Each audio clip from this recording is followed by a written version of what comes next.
Bhim army का Hathras connection. नमस्कार, N V news देख रहे हैं आप। मैं हूं आपके साथ सुनील सिंह पौरुष। उत्तर प्रदेश के हाथरस कांड को लेकर परत दर परत खुलासे होते जा रहे हैं। मामले में जांच कर रही पुलिस और एसआईटी को एक के बाद एक अहम सुराग भी मिल रहे हैं।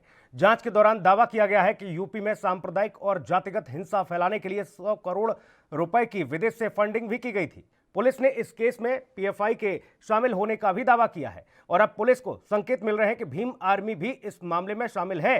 पुलिस सूत्रों की माने तो जांच के दौरान ये संकेत मिले कि हाथरस पीड़िता केस में भीम आर्मी ने विवाद पैदा किया। आरोप है कि भीम आर्मी के कुछ कार्यकर्ता पीड़िता के परिवार के बीच उनके घर के सदस्य बनकर रह रहे थे और लगातार पुलिस प्रशासन और मीडिया से बात भी कर रहे थे। पुलिस का दावा है कि उन्हें इस बारे में जानकारी तब हुई जब पीड़िता के परिवार को सुरक्षा देने के लिए लिस्ट तैयार की जा रही थी।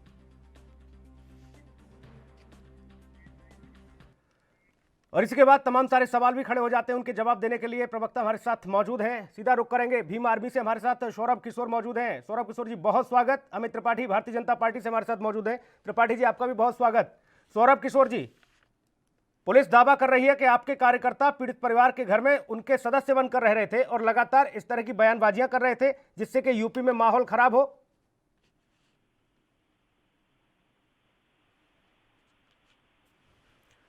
सौरभ किशोर जी, आवाज मिल रही है आपको?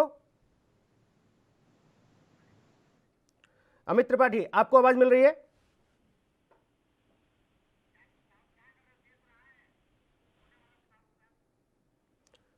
लगता है संपर्क जो है मेहमानों से नहीं हो पा रहा है, लेकिन दोबारा संपर्क करने की कोशिश करेंगे। अब सवाल यह है कि हाथरस कांड में भीम आर्मी का किरदार क्या है। जी हां, हाथरस कांड में भीम आर्मी का किरदार और यूपी में दंगा कराना चाहती थी क्या भीम आर्मी? ये कई सारे सवाल। पीड़ित परिवार के घर में भीम आर्मी ने क्यों डाला डेरा? साथ ही भीम आर्मी की सहानुभूति की सच्चाई क्या है? ये तमाम सारे सवालों के जवाब आज इस चर्चा के माध्यम से निकाले जाएंगे। पुलिस की सुरक्षा लिस्ट जब तैयार होती है परिवार के लिए, पीड़ित परिवार के लिए, उसमें यह खुलासा होता है कि भीम आर्मी के कार्यकर्ता परिवार के सदस्य बनकर वहां रह रहे थे।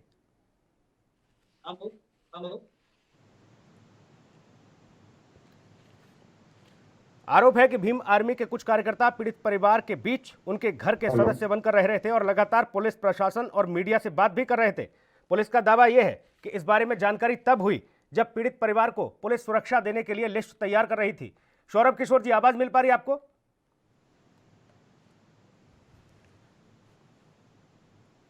सौरभ जी, आवाज मिल रही है? लगता है संपर्क जो है नहीं हो पा रहा। अमित त्रिपाठी जी, आपको आवाज मिल रही है? जी जी जी जी। अमित त्रिपाठी जी, ये दावा किया जा रहा है कि भीम आर्मी जातिगत तौर पर हिंसा फैलाने का काम यूपी में करना चाहती थी। पुलिस जब लिस्ट तैयार कर रही थी परिवार को सुरक्षा देने की, तो वहां पर परिवार के सदस्य बनकर भीम आर्मी के लोग मिले। देखिए, बिल्कुल आप जिस तरीके से आप देख रहे हैं, पीड़िता आज हमारे बीच में नहीं है। हम लोग सब लोग न्याय की गुहार लगा रहे थे। सरकार ने भी अपनी तरफ से प्रयास किया, लेकिन मैं कहना चाहता हूं जिस तरीके से मौत पर राजनीति की गई है, तो उसके तथ्य सामने निकल के आ रहे हैं। आप देख रहे हैं, एक के बाद एक खुलासे हो रहे हैं। चाहे आप 104 फोन कॉल की बात करें, चाहे फिर आप उसके बाद पीएफआई की फंडिंग की बात करें, और अब आप देख रहे भीम आर्मी के कार्यकर्ता जिस तरीके से षड्यंत्र करके घर में बैठे हुए थे, आखिर वो किसकी शय पे थे, कौन उनका सपोर्ट कर रहा था, और परिवार ने ये बात सरकार को या पुलिस प्रशासन को क्यों नहीं बताई? ये सवाल उठता है। सुनील जी, मैं पूछना चाहता हूँ, क्या आपके हमारे घर में कोई आके बैठ जाएगा कि आपको हमको जानकारी नहीं होगी? देखिए, एक सवाल की सिर्फ आरोप नहीं है सुनील जी। आपने देखा जिस तरीके से वीडियो निकल के सामने आ रहे थे, उनके पिताजी को, पीड़िता के पिताजी को पीछे नहीं, सौरभ किशोर इस बारे में बेहतर बता सकते हैं। मैं लगातार संपर्क करने की कोशिश कर रहा हूं, वो दिख रहे हैं लेकिन उनकी आवाज जो है ठीक से नहीं आ पा रही है। सौरभ किशोर जी, आवाज मेरी पहुंच पा रही है आपके पास? आवाज मिल रही है सौरभ किशोर जी? आपकी आवाज आ रही, मेरी आवाज आ रही? जी बिल्कुल आ रही है। सौरभ किशोर जी, हाथरस कांड में भीम आर्मी का किरदार क्या है? हाथरस कांड में भीम आर्मी ने सबसे पहले आवाज उठाई जब हमारे राष्ट्रीय अध्यक्ष जी भाई चंद्रशेखर आजाद जी से पहले 27 तारीख को, डेट नोट कर लीजिए, 27 तारीख को वो सबसे पहले अक्षर पहुंचे। उससे पहले हमारी भीम आर्मी की यूनिट वहां पे थी, परिवार का देखभाल कर रही थी। और भाई चंद्रशेखर आजाद 27 तारीख को पहुंचते हैं सबसे पहले। प्रशासन उनको रोकता है डीएनडी पे, उसके बाद वो बस से जाते हैं, फिर बाइक से जाके फिर वो पीड़िता से मिलते हैं, हमारी बहन मनीषा से मिलते हैं वो 27। तो आप ये देखिए इस पूरे प्रकरण में सबसे पहले आवाज उठाने वाला कोई व्यक्ति था तो वो है चंद्रशेखर आजाद। नहीं ठीक है, अच्छी बात है, लेकिन पुलिस दावा कर रही है कि भीम आर्मी के कार्यकर्ता वहां पर परिवार के सदस्य बनकर रह रहे थे और लगातार इस तरह की बयानबाजियां कर रहे थे जिससे कि माहौल बिगड़े, माहौल खराब हो। आवाज सौरभ किशोर जी, आवाज सौरभ किशोर जी, आवाज मिल रही है आपको? आवाज नहीं आ रही है मेरी आवाज पहुंच पा रही है सौरभ किशोर जी आप तक? हाँ आवाज आ रही है आपकी, फोन पे आ रही है, ईयरफोन पे आना बंद हो गई है। जी जी सौरभ किशोर जी, मैं ये जानना चाह रहा हूं, पुलिस ये दावा कर रही है कि जब पीड़ित परिवार को सुरक्षा देने के लिए लिस्ट तैयार की जा रही थी उस समय परिवार के सदस्य जो मौजूद थे वहां पर भीम आर्मी के कार्यकर्ता परिवार के सदस्य के तौर पर वहां मौजूद थे, आखिर क्यों? और दूसरा पुलिस ये भी पूछ रही है कि लगातार इस तरह की बयानबाजियां क्यों की जा रही थी, क्यों परिवार को आप लोग भड़काने के लिए बैठे हुए थे वहां? हमने परिवार को भड़काया कब? ये तो पुलिस का वर्जन है ना, आप परिवार से खुद पूछ लीजिए। आप लोगों को तो अब तो छूट नहीं है, आप लोगों को आप ये बताइए आपको क्यों स्ट्रैंगुलेट किया गया 3 दिन? यही पुलिस आपको 3 दिन तक के गांव के अंदर नहीं घुसने देती है। यही एसआईटी, यही मुख्यमंत्री जिनकी पुलिस एसआईटी की जांच 10 दिन और बढ़ा दी गई है। सीबीआई की जांच की डिमांड के बाद मुख्यमंत्री जी ने कहा, योगी जी ने कहा कि सीबीआई की जांच होएगी, ठीक, मगर एसआईटी की जांच 10 दिन क्यों और बढ़ा दी गई? क्या ये पुलिस से हम लोग सवाल नहीं पूछेंगे? आप पुलिस पर तो अलग अलग आरोप थ्योरी ये बता रही है सौरभ किशोर जी, आप पर आरोप ये है कि सांप्रदायिक जातिगत दंगा फैलाने के लिए आपकी टीम काम कर रही थी, वहां हिंसा कराना चाहते थे आप लोग। हिंसा तो हमारे साथ हुई है, जो भी हुई है। और भीम आर्मी और आजाद समाज पार्टी की एक चीज आप जान लीजिए, हम लोग बाबा साहब को मानने वाले लोग हैं, संविधान मानते हैं हम लोग। इस प्रकार की किसी भी गतिविधि में हम लोग शामिल हो ही नहीं सकते।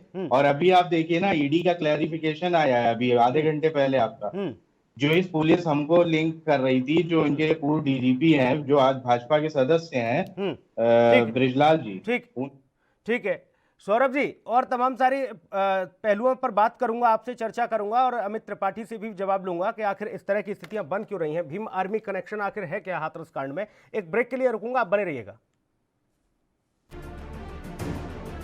क्या आप दुबले पतले कमजोर हैं, आपकी सेहत नहीं बनती, भूख कम लगती है, वजन नहीं बढ़ता? दरअसल मेन बात खाना पीना खाना नहीं है, मेन बात है खाया पिया लगना। और अगर खाया पिया लगेगा ही नहीं तो सेहत बनेगी कैसे?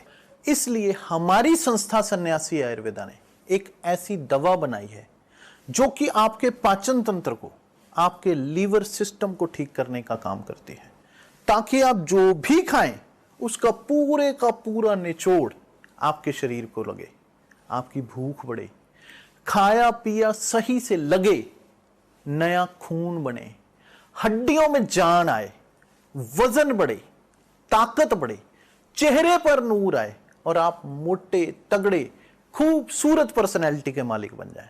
यह दवा पूरी तरह से आयुर्वेदिक होती है। इसका शरीर पर कोई भी साइड इफेक्ट, कोई भी नुकसान या दुष्प्रभाव नहीं होता। लड़के लड़कियां दोनों इसका इस्तेमाल कर सकते हैं और पहले 15 दिन के अंदर ही आपको इसका असर महसूस हो जाएगा। सिर्फ 650 रुपए की पूरे 1 महीने की दवा होती है और आप इसे घर बैठे 01145454545 पर फोन करके दवा मंगवा सकते हैं।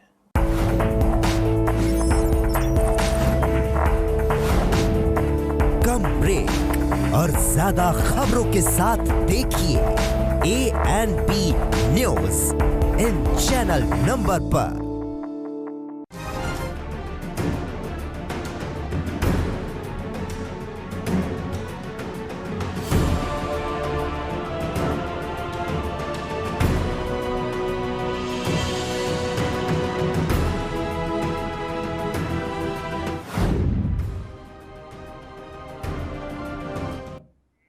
ब्रेक के बाद स्वागत है आपका। जी हां, भीम आर्मी का हाथरस कनेक्शन और इसी पर चर्चा की जा रही है और लगातार मेहमान हमारे साथ बने हुए हैं, उनसे हम ये समझने की कोशिश कर रहे हैं कि आखिर भीम आर्मी का हाथरस कनेक्शन है क्या, हाथरस कांड में भीम आर्मी का किरदार क्या है। क्योंकि जांच में ये सामने आ रहा है कि भीम आर्मी के कार्यकर्ता पीड़ित परिवार के घर में सदस्य के तौर पर रह रहे थे और लगातार जो आरोप लगाए गए, आरोप ये लगा कि कुछ कार्यकर्ता पीड़ित परिवार के बीच घर में सदस्य बनकर रहे थे, लगातार पुलिस प्रशासन और मीडिया से बात कर रहे थे। पुलिस का दावा है कि उन्हें इस बारे में जानकारी तब हुई जब पीड़ित परिवार को सुरक्षा देने के लिए लिस्ट तैयार की जा रही थी।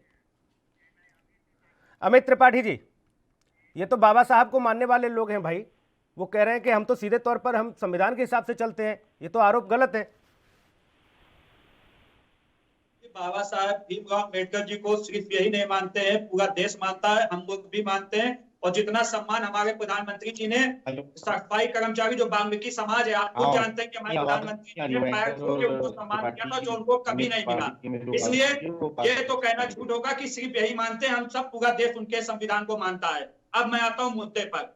मैं कहना चाहता हूँ सुनील जी, आप मुझे बताइए ना, जो लोग अभी तक मीडिया में बाइट दे रहे थे, जो एक जातिगत तरीके से बांटने की बात कर रहे थे मीडिया में, वो आज कहाँ गायब हो गए? आज वो लोग सामने क्यों नहीं आना चाहते हैं? आज आखिर अगर परिवार के लोग थे तो आज भी उनको घर में रहना चाहिए था, सुरक्षा हम देते उनको, लेकिन वो लोग क्यों फरार हुए? और अब परिवार क्यों कह रहा है कि हम उनको जानते नहीं है? तो सवाल ये भी उठता है ना कि अभी तक जो वो आपके साथ थे, तो आप अब क्यों उनको नहीं जानते? अब आप उनकी जानकारी क्यों छुपाना चाह रहे हैं? तो एक सवाल उठता है कि ये जांच का विषय है, पुलिस के सामने जो तथ्य है उस पर जांच होगी। हमारी सरकार का सिर्फ एक ही उद्देश्य है सुनील जी, जो पीड़िता के साथ इंसाफ होना चाहिए, जो भी दोषी हो उसको हम छोड़ेंगे नहीं।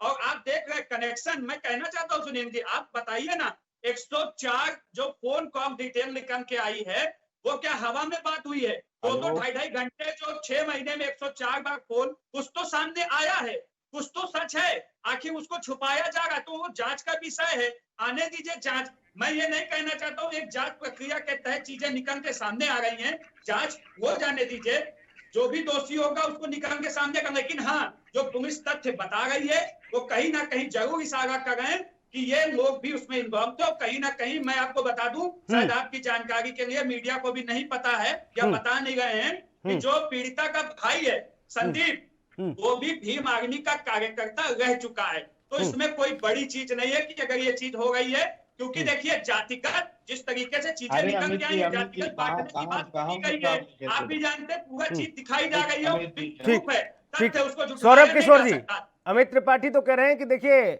पीड़िता के जो भाई हैं वो भीम आर्मी के सदस्य रहे हैं और इसीलिए भीम आर्मी अधिकतर इस मामले में ऐसा रोल अदा कर रही है। आवाज चली जाती है जी, आप जवाब दीजिए सौरभ जी। ऐसे डिबेट थोड़ी कराई जाती है जी सौरभ जी, आवाज मिल रही है, तकनीकी कमी के चलते शायद सौरभ जी से संपर्क नहीं हो पा रहा, सौरभ किशोर से।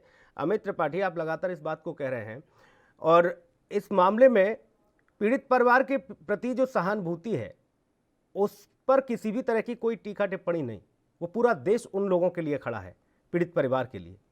लेकिन जो पार्टियां, जो संगठन, जो राजनीतिक दल अगर वहां इस तरीके की चीजें कर रहे हैं, उनके खिलाफ जो बोलना है बोलिए, लेकिन पीड़ित परिवार के लिए यहां इस मंच पर तो नहीं किसी भी तरह की भाषा। अमित त्रिपाठी जी, मैं कहना चाहता हूँ, कल आपकी डिबेट में मैं इतने ही बजे था, आपने मुझसे कहा था कि पीड़िता के दिल्ली जाते समय क्यों 2 महिला कांस्टेबल भी आपकी सरकार नहीं दे पा रही थी। मैं पूछना चाहता हूँ सुनील जी, जब पीड़िता के साथ ये कोशिश हुई खेत में, जब खेत में होने के बाद वो जब लोग जो वहां के चश्मदीद है, जो और लोग गाँव में थे, उन्होंने बताया कि पीड़िता जो है वो बाइक पे बैठ के गई। जब बाइक पे बैठ के गई, इसका मतलब कुछ स्थिति बेहतर थी। जब पुलिस प्रशासन उसके साथ यहाँ पे जिला अस्पताल में हाथरस के, वहां से जब उसको रिफर किया गया के लिए, उस बीच में कौन था उसके साथ, जो उसके साथ इस तरह की घटना को अंजाम हुआ? कि उस बीच में ऐसा क्या हुआ? क्या इसकी जांच नहीं होनी चाहिए? ये सब, यही सब बिंदु पे जांच हो रही है और एसआईटी इसीलिए 10 दिन और बढ़ाई गई है। त्रिपाठी जी, जो तथ्य, ठीक, त्रिपाठी जी रोकूंगा और कोशिश करूंगा सौरभ किशोर जी से भी बातचीत हो, उन्हें दोबारा जोड़ने की कोशिश की जाएगी। एक ब्रेक के लिए रुकूंगा, आप बने रहिएगा।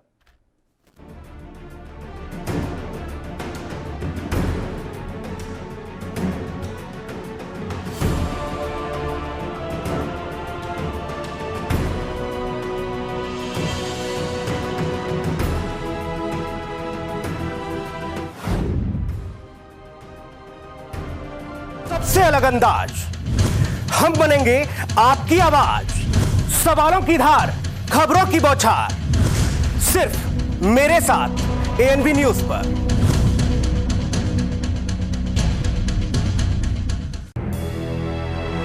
लखनऊ से लेकर चंडीगढ़ तक, मुंबई से लेकर रायपुर तक, क्या है राजनीति की हलचल, क्या है समाज का मिजाज। राजधानी लाइव, हमारी नजर, आपका फैसला, हर रोज सुबह 8 बजे सिर्फ एएनबी न्यूज पर।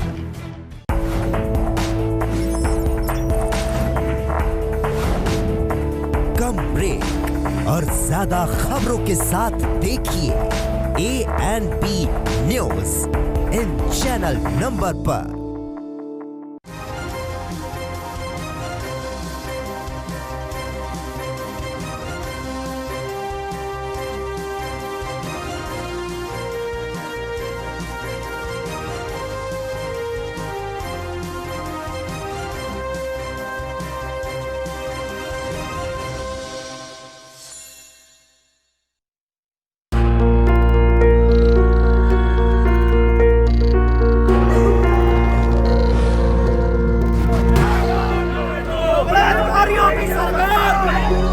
लड़कियों का बलात्कार पर दिन हो रहा है, क्या कर रही है सरकार? हत्यारों को फांसी दो, फांसी दो, ये आवाज पूरे देश में गूंज रही है। कब तक देश में ऐसे ही एक के बाद एक ऐसे केस सामने आते रहेंगे और ऐसे ही निर्भया अपनी जिंदगी से जंग हारती जाएंगी? तो क्यों नहीं ऐसे सख्त कानून बनाए जाते कि जिसके बारे में सोच करके भी रूह कांप उठे ऐसा अपराध करने से पहले। हाथरस में जो गैंगरेप पीड़िता का दाह संस्कार किया गया है, उसको लेकर के भी अब सवाल उठ रहे हैं। विपक्ष इस पूरे मामले पर यूपी सरकार पर निशाना साध रहा है। इस घटना ने प्रशासनिक सिस्टम की पोल खोलकर रख दी, पुलिस को कटघरे में खड़ा कर दिया। पूछ रहा एएनबी न्यूज, बलात्कार आखिर कब तक?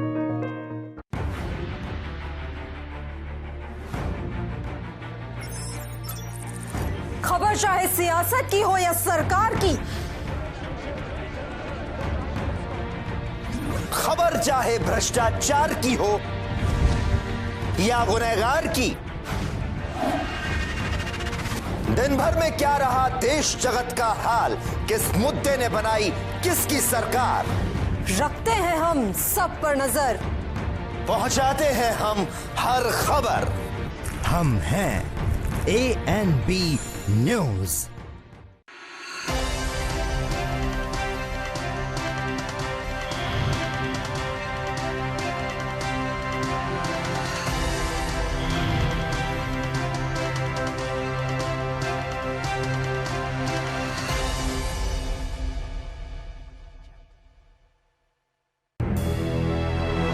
लखनऊ से लेकर चंडीगढ़ तक, मुंबई से लेकर रायपुर तक, क्या है राजनीति की हलचल, क्या है समाज का मिजाज।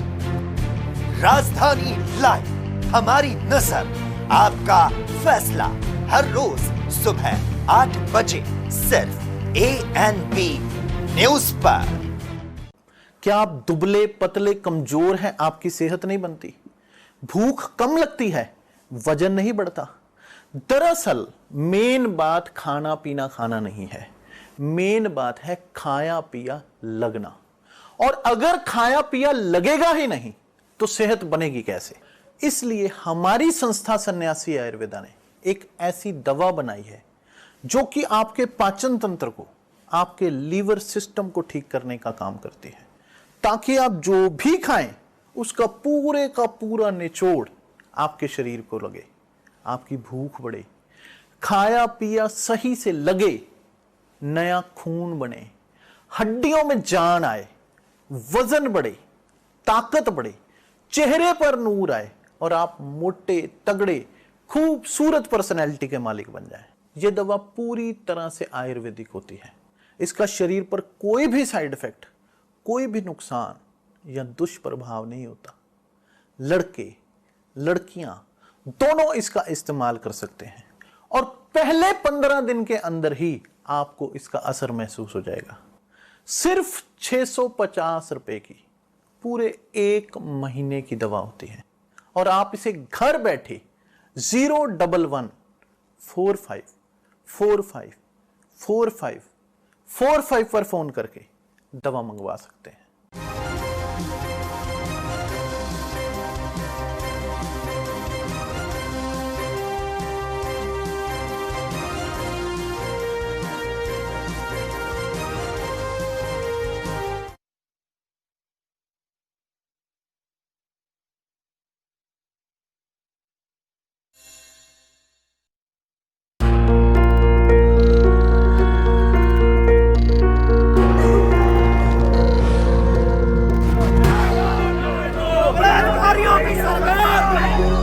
लड़कियों का बलात्कार प्रतिदिन हो रहा है, क्या कर रही है सरकार?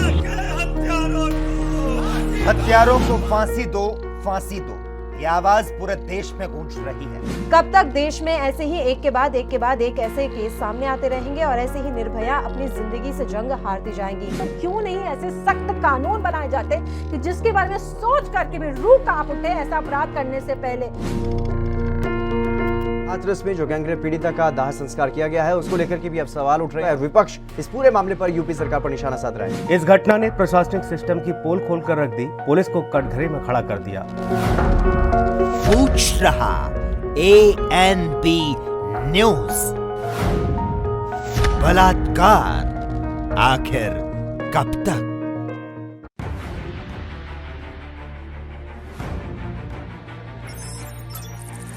खबर चाहे सियासत की हो या सरकार की, खबर चाहे भ्रष्टाचार की हो या गुनहगार की,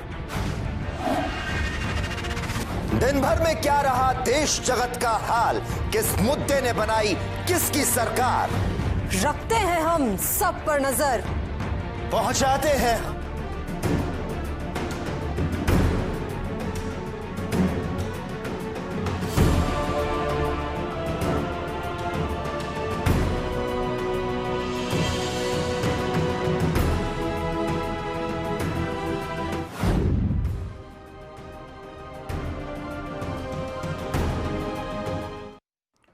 ब्रेक के बाद स्वागत है आपका। भीम आर्मी का हाथरस कनेक्शन, जी हां, इसी पर चर्चा कर रहे हैं और खास मेहमान हमारे साथ बने हुए हैं भीम आर्मी से सौरभ किशोर हमारे साथ बने हुए हैं। सौरभ जी, अभी तक आवाज जो है ठीक से नहीं आ पा रही थी, दर्शक भी ठीक से नहीं सुन पा रहे थे, लेकिन अब आपकी आवाज ठीक तरीके से आ रही है। यूपी में दंगा कराना चाहती थी भीम आर्मी, ये आरोप, साथ ही हाथरस कांड में भीम आर्मी का किरदार क्या है, क्यों परिवार के सदस्य बनकर रहे, अब जरा बताएं ठीक तरीके से। देखिए, आपको किरदार समझना है भीम आदमी का, तो आप ये समझिए कि सबसे पहले आवाज जो उठाई वो हम लोगों ने उठाई। इस वजह से पुलिस प्रशासन को बहुत ज्यादा हम लोगों के प्रति गुस्सा आ गया है। ठीक है, आप ये समझिए दंगा कैसे कराएंगे। और पुलिस की रिपोर्टें आप देखिए किस तरीके की है, इंटरनेशनल फंडिंग और कई चीजें इस तरीके की। तो एक मुख्यमंत्री या एक सरकार जब बनाई जाती है तो अपनी शासन सुरक्षा के लिए बनाई जाती है। अगर उनके पास कोई साक्ष्य है हम लोगों के खिलाफ, रिपोर्ट फाइल करें ना हमारे खिलाफ। अमित त्रिपाठी जी, रिपोर्ट फाइल कुछ करें, सबूत है तो रिपोर्ट फाइल करिए, या फिर वैसे ही सिर्फ बदनाम करने की साजिश भीम आर्मी को? सिर्फ और सिर्फ बदनाम करने की मैं बदनाम नहीं करूँ, ना भारतीय जनता पार्टी बदनाम कर रही है और ना ही पुलिस ने ये कहा है कि वो दोषी है। पुलिस ने ये आरोप, अभी जो तथ्य निकल के आए उसके आधार पे ये चीज सामने रखी है। मैं कहना चाहता हूँ कि कोई किसी के ऊपर आरोप नहीं लगे, सिर्फ एक तथ्य निकल के आए उस पर जांच हो रही है। तो अगर ये स्थिति में घबरा जाएंगे, मैं कहना चाहता हूँ कि अगर वहाँ भीम आर्मी का हाथ नहीं है तो वहाँ के जो गांव में आप जाइए, सुनील जी, मैं कहता हूँ लोगों से पूछिए, वहाँ के लोगों को, आम जनता को क्यों धमकी दी जा रही है कि अगर किसी भीम आर्मी या इनके खिलाफ बोलोगे तो तुम्हारी बहन बेटियां उठा लेंगे। आखिर इस तरीके की तथ्य जो निकल के आ गए हैं, जांच नहीं होनी चाहिए। मैं कहना चाहता हूँ कि मैं नहीं कह रहा हूँ कि इन्होंने नहीं कराया, लेकिन अगर इनकी आड़ में कोई इस चीज को अंजाम देने का प्रयास कर रहा है तो उसकी भी जांच होगी, वो भी निकल के सामने आएगा। मैं कहना चाहता हूँ इसमें कोई घबराने की बात नहीं है। जो भी किसी को बेगुनाह नहीं फंसाया जाएगा, निर्दोष फंसेगा नहीं और जो गुनहगार है वो बचेगा नहीं। इसी प्रण के साथ हमारी सरकार काम कर रही है, इसीलिए हम हर बिंदु पे काम कर रहे हैं। मैं कभी नहीं कह रहा हूं कि भीम आर्मी का कनेक्शन निकल के आया तो भीम आर्मी दोषी है, लेकिन अगर जांच में चीज निकल के आई है, तथ्य सामने आए तो जांच होने दीजिए। पर हमें आपको कोई संदेह नहीं होना चाहिए, हर तरह की जांच के लिए हमें तैयार होना चाहिए। सौरभ किशोर जी, इसलिए जवाब दीजिए। मैं कहना चाहता भाई हूं बेगुनाह कोई फंसेगा नहीं और दोषी कोई, आरोपी कोई बचेगा नहीं। जी एकदम, सौरभ मैं किशोर। यही कह रहा हूं आपसे सुनील जी, ठीक है, अमित जी। हमारी संवेदनाएं परिवार के साथ है और हम परिवार के लिए हर जो भी संभव चीजें हैं, आपने देखा कि जब भी ये चीजें निकल के आई, हमारे मुख्यमंत्री जी ने तत्काल संज्ञान लेते हुए ठीक है, परिवार से ठीक है, बात सौरभ की, किशोर जी उचित से अब जवाब मुआवजा ले दिया, लेता हूं। सरकारी नौकरी दी और एक मकान दिया। आप थोड़ा सा इंतजार रखिए, आप सिर्फ राजनीति मत करिए। हम आप कंधे से कंधा मिलाकर पीड़िता को न्याय दिलाने की बात आप भी कर रहे हैं, वही हमारी सरकार भी कर रही है। तो क्यों आप इस तरीके से रोटियां सेकने का काम कर रहे हैं? सवाल बस इस चीज सौरभ का है। किशोर जी, ये पुलिस जो दावा कर रही है कि आपके लोग घर में थे। जी हो गया त्रिपाठी जी। सौरभ किशोर अमित जी, पुलिस जो दावा कर रही है कि आपके लोग परिवार के सदस्य बनकर रह रहे थे, कितनी सच्चाई, और अगर रह भी रहे थे जी। तो क्यों?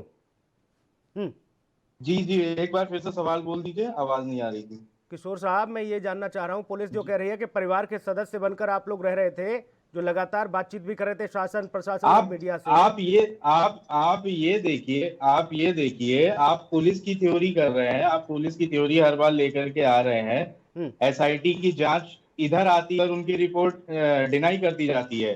अभी उनके बीजेपी के ही बृजलाल जी हैं, उन्होंने ये हमको इम्प्लीकेट करने की कोशिश करी पीएफआई वाले केस में, और 1 घंटे पहले ही अभी ईडी की रिपोर्ट आई है। हम लोगों का किसी भी तरीके से उस पर्टिकुलर एंगल में कोई कनेक्शन नहीं है। तो पुलिस की थ्योरी कितनी अच्छी होती है ये आप भी अच्छी तरीके से जानते हैं। नहीं, ये और एक पुलिस चीज ने आप नहीं, सुनिए, ये अब पीएफआई वाला और देखिए, 100 आप करोड़ केस वाला पुलिस ने आप नहीं सुनिए, कहा। केस SIT की जांच- क्रोनोलॉजी आप समझिए। हाँ, केस देखिए, 2 मिनट का समय दीजिए, पूरी चीज बता रहे हैं। 14 तारीख को हमारी बहन के साथ दरिंदगी होती है, वो हॉस्पिटल में एडमिट होती है। 22 तारीख तक के वो बोलने की स्थिति में नहीं होती है। उस समय स्टाफ से लेके डॉक्टर्स की रिपोर्ट है कि हर टंग वॉज स्लिट, यानी कि उसकी जुबान काटी गई थी, जिसको न्यूरोलॉजी डिपार्टमेंट वालों ने उसको बोलने लायक बनाया हमारी बहन को। फिर 22 तारीख को उसने बताया कि उसके साथ क्या हुआ। उसके बाद मेडिकल एग्जामिनेशन मजिस्ट्रेट के सामने वहां के जो सीएमओ साहब हैं, मलिक साहब, उनकी मौजूदगी में, जिम्मेदार व्यक्ति हैं, उनकी मौजूदगी में स्टेटमेंट होता है कि दरिंदगी हुई। बहन का मेरे स्टेटमेंट यही आता है कि दरिंदगी हुई है। ठीक, उसके बाद 25 तारीख को जाकर के एफएसएल रिपोर्ट के लिए जाती है चीजें, तब सैंपल लिया जाता है। ठीक, 2 मिनट ये सारी प्रक्रिया मालूम है भाई, ये सब कुछ मालूम है, ये तो नहीं, ये सब बातें सब मालूम है। मैं ये जानना चाह रहा हूँ, ठीक है, आपने आवाज उठाई, आपने 27 तारीख को आवाज उठाई। सौरभ किशोर जी, सौरभ किशोर जी, मैं ये जानना चाह रहा हूँ, जो पुलिस कह रही है कि आप लोग दंगा फैलाने की फिराक में थे, आपका हाथ है उसमें, इस पर आप जवाब दीजिए। आप ये देखिए, दंगा फैलाने की बिल्कुल हमारी किसी भी प्रकार से मंशा नहीं है, और पूरी तरीके से झूठा बेबुनियाद आरोप लगाया जा रहा है। वो इस वजह से, और हाथरस तरीके से हम लोगों ने मामला पीड़ित उठाया परिवार है। के घर में पूरी की आप पूरी लोग जांच मोड़ सदस्य दी बनकर उन्होंने। क्यों रह रहे थे? पूरी की पूरी जांच मोड़ दी उन्होंने। जिस समय धारा 144 लगी हुई थी, उस समय गांव के महज 1 किलोमीटर के रेडियस में पंचायतें चल रही हैं वहां पर, और जो आरोपी हैं, उन आरोपियों का 2 मासूम से सवाल। अगर पीड़ित परिवार, सुनिए, अगर भीम आर्मी के कार्यकर्ता हाथरस पीड़ित परिवार के साथ सदस्य बनकर रह रहे थे परिवार के, तो फिर बलरामपुर में क्यों नहीं रह रहे थे? या फिर किसने कहा? या फिर राजस्थान में जो बच्चियों के साथ दरिंदगी हुई, वहां क्यों नहीं रह रहे थे परिवार के सदस्य बनकर? हाथरस में ही क्यों? भीम आर्मी की यूनिट हर जगह, हर गांव में मौजूद है। आपके इर्द गिर्द भी हमारे भीम आर्मी के लोग जो डिफैक्टो मेंबर्स हैं वो हैं, और रामपुर से लेकर के जयपुर में तो चंद्रशेखर भाई खुद गए थे, उन्होंने धरना दिया था वहां पे, उनकी आवाज उठाई थी। आप जाइए, आप जाइए, अब तो आपकी राजनीतिक पार्टी है, महासचिव, अब तो आपने पार्टी बना ली, आप जाइए, अच्छी बात है, अभिव्यक्ति को आजादी। मैं ये जानना चाह रहा हूं, आप सौरभ जी देखिए, मैं बलरामपुर मानता में हूँ हमारे मैं राष्ट्रीय मानता हूँ कि बहुत महासचिव तगड़ी श्री कमल स्टडी है वालिया आपकी। जी गए थे। मैं मानता हूँ बहुत तगड़ी स्टडी जी। है आपकी। मैं तो एक सवाल पूछना चाह रहा हूँ, मुझे ये बता दीजिए, जो जी पुलिस हाँ। इस बात को कह रही है कि आप परिवार के सदस्य बनकर वहां पर डेरा डाल दिया अपने घर में, अब वहां क्यों रह फिर रहे थे? पुलिस, आप देखिए सुनील जी आप देखिए, पुलिस की थ्योरी है, अभी आप देखिएगा वो अपनी थ्योरी को झुटलाएगी। अभी आप देखिएगा कोई परिवार का सदस्य नहीं रह रहा था वहां पे, और आपने वो वाला स्टेटमेंट शायद नहीं देखा है चंद्रशेखर भाई को, जो उनका परिवार ये कह रहा है कि हमको यहाँ पे जान का खतरा है कि आप हमको ले चलिए यहाँ पे। आप ये सोचिए उस परिवार के ऊपर क्या बीत रही है। एक तो उसने बच्ची खोई से भी अपनी। हुई, राहुल गांधी पहुंचे उनसे भी कही, जो भी पहुंच रहे हैं सबके स्टेटमेंट ये आ रहे हैं कि भाई पीड़ित परिवार को खतरा है। वीडियो है, आप देखिए ना, ऑन रिकॉर्ड बोला है, ऑन रिकॉर्ड किसी और को बोला हो तो आप बता त्रिपाठी दीजिए। जी, भाई पुलिस तो कुछ भी कह रही है। त्रिपाठी जी, एक सवाल मेरा और है कि रातों रात बच्ची की, हमारी बहन की लाश को क्यों जला दिया गया पुलिस ने? ठीक है, रातों रात क्यों जला दिया गया? जी भाई पुलिस तो कुछ भी कहती है, सौरभ जी कह रहे हैं अपने स्टेटमेंट लगातार बदलती रहती है, पुलिस की थ्योरी पे जाना ठीक नहीं। देखिए सुनील जी, आप जब सीधे निकल के सामने आ गए, जो आपने सवाल पूछे उसके जवाब तो किशोर जी ने दिए नहीं, क्योंकि जवाब है नहीं, क्योंकि इनकी एक साजिश के तहत दंगे कराने की जो साजिश थी वो प्रशासन ने बेनकाब कर दी। जो कांग्रेस के नेता का स्टिंग हुआ उसमें आपने देखा सुभाष वाल्मीकि जो कांग्रेस के बहुत बड़ा नेता हैं, उनके साथ इन्होंने सेटिंग करके यहाँ तक की साजिश थी कि दो उधर से मरेंगे, दो इधर से मरेंगे, लेकिन दंगा होना चाहिए जिसका ये फायदा ले जा सके, वो ये कर नहीं पाए। ये दलित के नाम पे राजनीति कैसे करते हैं मैं आपको बताता हूँ। ये राजस्थान नहीं जाएंगे क्योंकि वहां पर एक विशेष समुदाय के लोगों ने उस घटना को अंजाम दिया है। ये बलरामपुर नहीं जाएंगे दलित के नाम पे, क्योंकि वहां पे एक विशेष धर्म के लोगों ने घटना को अंजाम दिया है। मैं कहना चाहता हूँ ये दोहरा चरित्र क्यों? ये सिर्फ अपने वजूद को स्थापित करने के लिए यहाँ पर आए हुए हैं। मैं आपको एक और चीज बताना चाहता हूँ, आज ये चीज, इनको किस चीज का डर है? ये पुलिस के खिलाफ धरने पे बैठ सकते हैं, पुलिस के खिलाफ कार्रवाई की मांग कर सकते हैं। आज इनके कार्यकर्ता जब उसमें षड्यंत्र के तौर पे आ गए हैं, जिन्होंने षड्यंत्र रचा, तो इनको इतनी घबराहट क्यों? दूध का दूध पानी का पानी होने दीजिए। आपकी बेगुनाही और आपके दोस्त सब साबित हो जाएंगे। ये योगी सरकार के खिलाफ जो घबराहट क्यों है?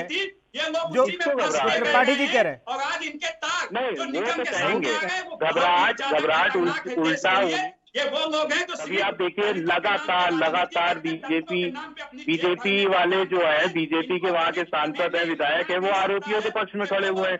वो जेल में मिलने जाते हैं, फिर उनका स्टेटमेंट आता है मैं जेल में चाय पीने के लिए गया था। अब जेल में कौन व्यक्ति चाय पीने जाता है या जेल कितना पसंद है उनको, अब ये तो उन्हीं से पूछने की जरूरत है कि वो आखिर आरोपियों से मिलने जेल में गए क्यों। आरोपी तो आरोपी है। हम ये चाहते हैं निष्पक्ष जांच हो, सीबीआई इसकी जांच करे, सुप्रीम कोर्ट के, उसको भी हम सौरभ जी, सुप्रीम कोर्ट ठीक है, आरोपी है, फिर वही वाली बात आती है कि अदालत में मामला विचाराधीन है और अदालत इस पूरे मामले को देखेगी। जब तक किसी आरोपी पर दोष सिद्ध नहीं हो जाता तब तक हमने दोषी नहीं बोला, हमने आरोपी बोला। हमने कहा क्योंकि वो आरोपी है। ठीक है, तो हाँ, जांच होने दीजिए, अभी बहुत सी चीजें निकल करके आएंगी। अमित त्रिपाठी कह रहे हैं कि ये घबराए हुए हैं ये लोग, जब इनका चेहरा बेनकाब हुआ तो इनको अब ये लगने लगा कि अब झूठ बोलो, तेज बोलो और अपनी अपनी सफाई पेश करो कि हम तो किसी को न जानते हैं न पहचानते हैं, ये तो सिर्फ पुलिस की थ्योरी है, फंसाने की साजिश है। सुनील जी, उसी को पढ़ते चले जा रहे हैं। इनके पास तथ्यात्मक कोई चीज है नहीं। मैं आपसे फिर कहना चाहता हूँ, मुद्दे पे बात करिए, मैं मुद्दे पे जवाब दूंगा इनको। सौरभ जी, आखिर अभी तक सौरभ जी जवाब दीजिए, तब इनको कोई अब दिक्कत पूरा नहीं, समय आपके लिए सौरभ जी। जानते नहीं ठीक है त्रिपाठी जी, थोड़ा धैर्य रखिए।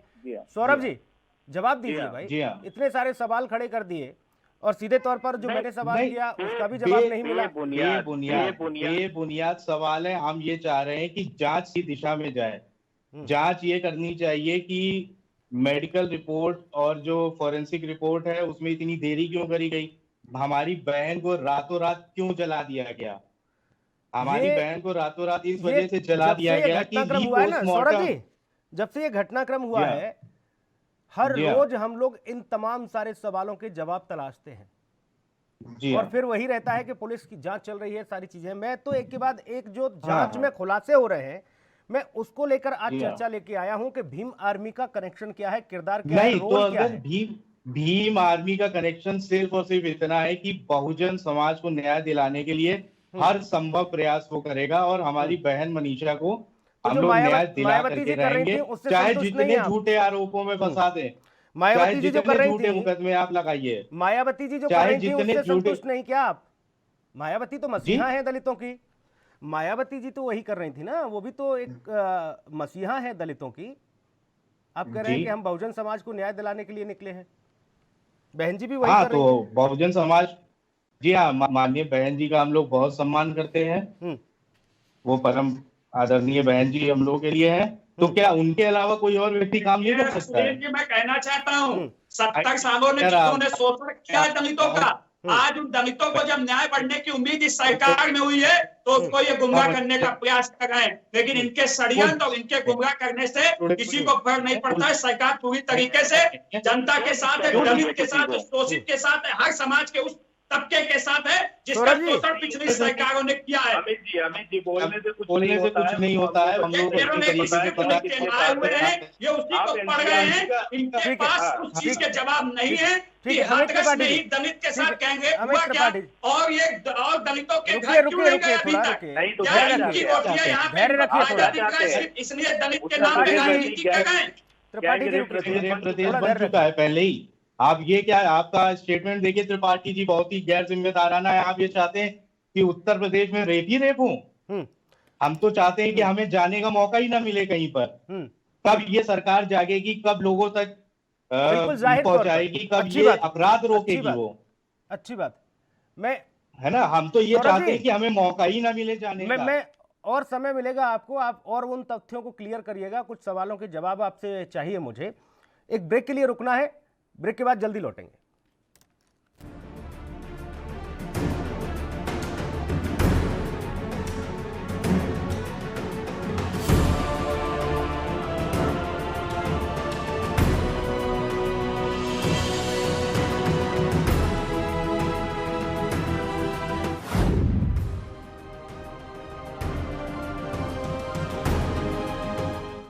क्या आप दुबले पतले कमजोर हैं, आपकी सेहत नहीं बनती, भूख कम लगती है, वजन नहीं बढ़ता? दरअसल मेन बात खाना पीना खाना नहीं है, मेन बात है खाया पिया लगना। और अगर खाया पिया लगेगा ही नहीं तो सेहत बनेगी कैसे? इसलिए हमारी संस्था सन्यासी आयुर्वेदा ने एक ऐसी दवा बनाई है जो कि आपके पाचन तंत्र को, आपके लीवर सिस्टम को ठीक करने का काम करती है, ताकि आप जो भी खाएं उसका पूरे का पूरा निचोड़ आपके शरीर को लगे, आपकी भूख बढ़े, खाया पिया सही से लगे, नया खून बने, हड्डियों में जान आए, वजन बढ़े, ताकत बढ़े, चेहरे पर नूर आए और आप मोटे तगड़े खूबसूरत पर्सनैलिटी के मालिक बन जाएं। यह दवा पूरी तरह से आयुर्वेदिक होती है। इसका शरीर पर कोई भी साइड इफेक्ट, कोई भी नुकसान या दुष्प्रभाव नहीं होता। लड़के लड़कियां दोनों इसका इस्तेमाल कर सकते हैं और पहले 15 दिन के अंदर ही आपको इसका असर महसूस हो जाएगा। सिर्फ 650 रुपए की पूरे 1 महीने की दवा होती है और आप इसे घर बैठे 01145454545 पर फोन करके दवा मंगवा सकते हैं।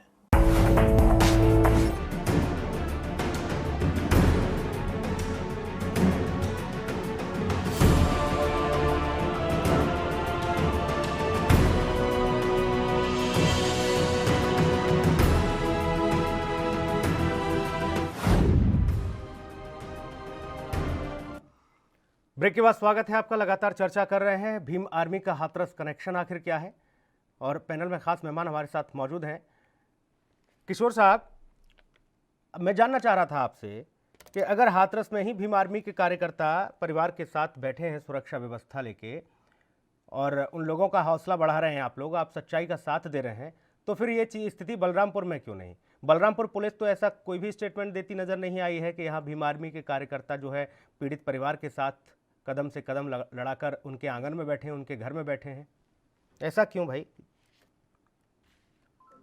पूछा है, आपको जानकारी के लिए बता दें कि हमारे राष्ट्रीय महासचिव हैं श्री कमल सिंह वालिया जी, वो ऑलरेडी बलरामपुर में जाके पीड़ित परिवार से मिल चुके हैं। और जिस दिन घटना हुई थी, जैसे ही हमारी मैं मिलने का तो कोई सवाल ही नहीं कर रहा ना सौरभ जी। वो वहाँ मिलने में कहीं कोई दिक्कत नहीं, लगातार मॉनिटर कर रही है। अगर घर के सदस्य बनकर घर में ही रहना शुरू कर देंगे तो सवाल उठेंगे। नहीं, आप ये बताइए, हाथरस में जिस तरीके की पुलिस का रवैया रहा है, शासन प्रशासन का रवैया रहा है, आप स्वीकार करते हैं कि आप हाथरस के परिवार के साथ आपके कार्यकर्ता सदस्य बनकर रह रहे थे परिवार के?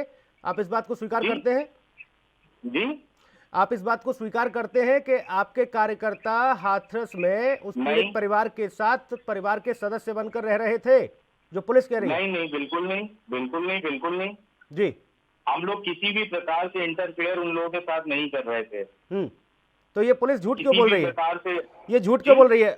पुलिस झूठ क्यों बोल रही है? ये क्यों ऐसा कह रही है? अब ये आप पुलिस से सवाल पूछिए। नहीं, एक बात बताइए, सुरक्षा की जब बात आती है, सुरक्षा के लिए लिस्ट तैयार होती है, परिवार के हर एक सदस्य को सुरक्षा दी जानी थी, और जब पता चला कि ये सदस्य कौन है भैया, तब मालूम पड़ा ये तो भीम आर्मी के कार्यकर्ता हैं। ये बात वही है ना, ये सवाल आप पुलिस महकमे से पूछिए, जो उनका संबंधित व्यक्ति है। वहाँ पे भीम आर्मी का कोई सदस्य मौजूद नहीं है। नहीं, अब नहीं, हम लोग कह चुके हैं अब पहले, तो खुलासा हो गया तो चलेगा भाई त्रिपाठी जी। हम लोग संविधान को मानने वाले लोग हैं, हम लोग कानून अपने हाथ में नहीं लेते। इनकी आवाज डिबेट में नहीं आई है, लेकिन हल्का फुल्का जो भी मुझे समझ में आया है, मैं कहना चाहता हूँ आपसे कि ये पुलिस के जांच पर सवाल उठाएंगे, मुख्यमंत्री की बात नहीं मानेंगे, एक तरफा कार्रवाई की मांग करेंगे, लेकिन जब इनके ऊपर आरोप लग रहे हैं तो ये उसको बेबुनियाद बता रहे हैं। इस तरीके की क्यों डर है? मैं पूछना चाहता हूँ सुनील जी, आपको डर है या मुझे डर है क्या? आइए हमारी जांच करिए, जब मैं गलत नहीं हूँ तो चाहे जिसकी जांच हो, दूध का दूध, पानी का पानी होने दीजिए ना। किस चीज का डर है आखिर? मैं कहना चाहता हूँ आपसे, उस गांव के लोग जो है, जो कह रहे हैं कि आइए हमारा भी नागरिक कर लीजिए, हम भी देना चाहते हैं। अगर आपको लगता है गाँव के लोग को झूठ बोल रहे हैं तो वो भी लोग तैयार हैं। तो जब हर कोई सब निष्पक्ष होके सारे तथ्यों को सामने लाने के लिए आतुर है, तो ये क्यों इतना परेशान है? आखिर आज इनके षड्यंत्र उजागर हो चुके हैं, ये जवाब नहीं दे पाएंगे, क्योंकि जो लोग अभी तक उस परिवार को अपनी राजनीति का शिकार बन गए थे, मीडिया में अपने हिसाब से बयान दिला रहे थे, वो सब बेनकाब हो गए हैं। और उनको षड्यंत्र के पीछे मंशा क्या समझते हैं त्रिपाठी जी? हो गए हैं सुनील जी, मंशा क्या समझते हैं आप? तीनों लड़के फरार हो चुके हैं। ठीक, त्रिपाठी जी, अगर कोई डर नहीं था तो त्रिपाठी जी, ये षड्यंत्र जो आप बता रहे हैं कि ये लोग षड्यंत्र के तहत वहां पर रहे उस परिवार के साथ, मंशा क्या है? इस षड्यंत्र के पीछे की वजह क्या है? क्या चाहते क्या है? देखिए सुनील जी, मंशा निकल के सामने आ चुकी है। आपने भी देखा जिस तरीके से खुफिया रिपोर्टें आई कि जातिगत दंगे कराने की बात थी। मैं सिर्फ इतना कहना चाहता हूँ कि हर रेप देश में होते हैं, नहीं होने चाहिए, दुर्भाग्यपूर्ण है, लेकिन जितने मुखर तरीके से इस हाथरस कांड में श्रवण बनाम दलित करने का प्रयास किया गया, एक खुलेआम ठाकुर ठाकुर चिल्लाया गया, खुलेआम दलित दलित चिल्लाया गया, वो इसकी तरफ बहुत बड़ा प्रमाण है कि ये एक जातिगत दंगे कराने की तरफ कदम था, जो शासन प्रशासन और मुख्यमंत्री जी के आदेश से इस चीज को रोका। सौरभ किशोर जी, सौरभ किशोर जी, ठीक है त्रिपाठी जी, ठीक है, अब आपने बता दी सारी चीजें, अब ठीक है, अब सौरभ जी से बात कर लेते। सौरभ जी, त्रिपाठी जी कह रहे हैं कि जातिगत तौर पर दंगा फैलाने का और आप अपनी पार्टी को स्थापित करने का, क्रेडिट लेने का, वोट बैंक की राजनीति आप भी वही सब लोग कर रहे हैं। आज आप ये देख लीजिए, स्थापित करने की कोई बात नहीं है। भाई चंद्रशेखर आजाद पूरे देश में वैसे ही नामचीन चेहरा है। बहुजनों के ऊपर जहां अत्याचार होता है वो आवाज उठाते हैं। आप उनका ट्विटर का अकाउंट आप देख लीजिए, ठीक। और रही बात जातिगत दंगे की, तो आप ये बताइए, हमें चीजें पूछिए, उनकी सरकार, उनके मुख्यमंत्री, उनकी पुलिस 1 किलोमीटर के रेडियस में पंचायतों पे पंचायतें हो रही हैं, वहां पे फरमान जारी हो रहे हैं पीड़िता के परिवार के विरुद्ध। उसके विषय में ये क्या कहना चाहेंगे? और आरोप है, आरोप तो लगाने के लिए कोई सबूत नहीं चाहिए होता है। और अगर हमारे ऊपर आरोप है, झूठे मुकदमे वैसे ही दर्ज किए जा रहे हैं, आप लोग मुकदमे दर्ज करिए, हम लोग मुकदमे झेलने को तैयार हैं, कुछ निकल के आने वाला नहीं है। हम तो कह रहे हैं कि अगर हमारे खिलाफ कोई सबूत मिलता है तो आप जांच करिए, सबूत मिले हमारे खिलाफ आप केस करिए। हम तो खुला ऑफर दे रहे हैं, हम तो खुला एक डिक्लेरेशन है। और एक चीज, एक बहुत अहम चीज आप सोचिए, पूरी की पूरी जो क्या माना जाए पीड़ित, सौरभ जी, एक क्या मिनट, माना जाए? बस क्या एक- आपको लगता है कि बस पीड़ित 20 परिवार को सेकंड, इंसाफ नहीं मिल 20 रहा है? सेकंड, बस 20 सेकंड, हाँ एकदम वही उसी चीज पे आ रहा था। आप ये देखिए कि पूरी की पूरी घटनाक्रम जो है वो पीड़िता को इंसाफ दिलाने से शिफ्ट हो करके भाई चंद्रशेखर आजाद को इम्प्लीकेट करने पे आ गया है। आप ये देखिए कि सीबीआई की जांच की सिफारिश कब करी गई थी, अभी तक के नहीं करी गई है। उसमें एक सिफारिश तो हो गई, पीड़िता को इंसाफ- अनुशंसा कर दी गई है। पीड़िता को इंसाफ के डायरेक्शन में ये सरकार क्या कदम उठा रही है? कोई कदम इन्होंने नहीं उठाए हैं उसको इंसाफ दिलाने के लिए, है ना। जांच आप देखिए, दायरा उसका कहाँ से कहाँ शिफ्ट हो गया है, तो वही है गोल पोस्ट शिफ्ट करना। तो आपको लगता है, हाँ। सौरभ जी, आपको ये लगता है जी कि हाँ। आप जो है सड़क पर उतरेंगे, आप हंगामा करेंगे, आप लगातार इस तरह की हंगामा नहीं स्थिति हो रहा था वहाँ। बनाएंगे हाँ। तो पीड़ित परिवार को न्याय मिल जाएगा? जी, हम लोग तो नहीं, इस चीज पे हम लोग विश्वास नहीं रखते हैं, मगर जब सरकारें गूंगी हो जाती हैं, बहरी हो जाती हैं, तो उनको सुनाने के लिए धमक की जरूरत पड़ती है। और उसके लिए तो दंगे कराने की फिर भी हम जरूरत हंगामा होती है नहीं क्या? करते हैं, हंगामा को हम लोग बिल्कुल सपोर्ट नहीं करते हैं। दंगों के भी सीधे षड्यंत्र सीधे रचने की- चंद्रशेखर आजाद भाई पीड़िता के परिवार से मिलने जा रहे थे, उनको जबरदस्ती रोक दिया जाता है। नहीं, दंगा है ना? कराने इतना की डर साजिश क्यों भी था? रची जाती है शासन को उस इतना डर बीच। क्यों था?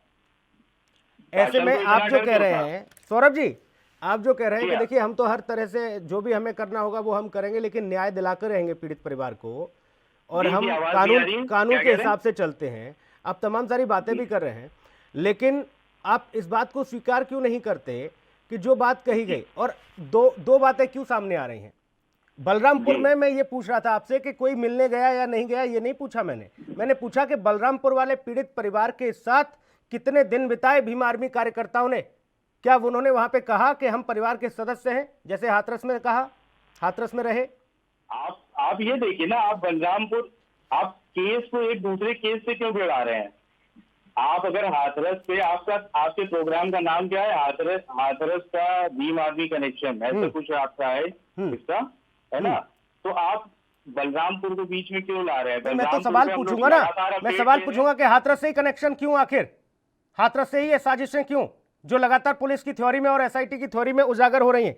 इसलिए मैं सवाल पूछूंगा आर्मी की टीम बहुत संक्षेप में। ले रही है अमित त्रिपाठी जी, आजमगढ़ केस में बंद करेंगे, सारे केस में हम लोग लगातार अपडेट ले रहे क्योंकि हैं। ये बेनकाब हो चुके हैं, साजिश बेनकाब हो वाला चुकी है, कनेक्शन इनके तो पास नहीं चला रहे कि कार्यकर्ताओं का भीम सहारा आर्मी नहीं है, वाले के इसलिए वो साथ में पहले जानते समाप्त हो जाएंगे, इसलिए अपने कदम भीम पीछे आर्मी की खींच टीम चुके हैं। लगातार ये वहां वो पे लगी हुई है। बिल्कुल जाहिर तौर पर अमित त्रिपाठी, सौरभ किशोर जी, आप चर्चा में जुड़े, बहुत शुक्रिया आपका, बहुत धन्यवाद।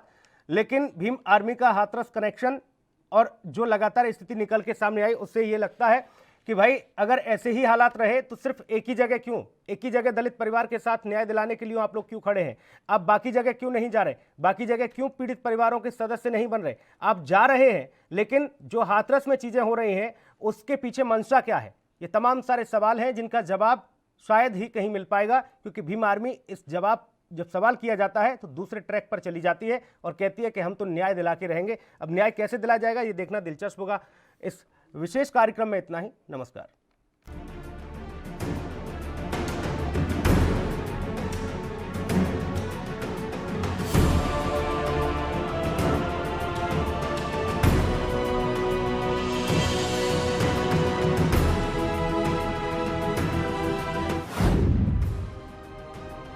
देश दुनिया की खबरों के लिए एएनबी न्यूज को सब्सक्राइब करें और बेल आइकन दबाएं।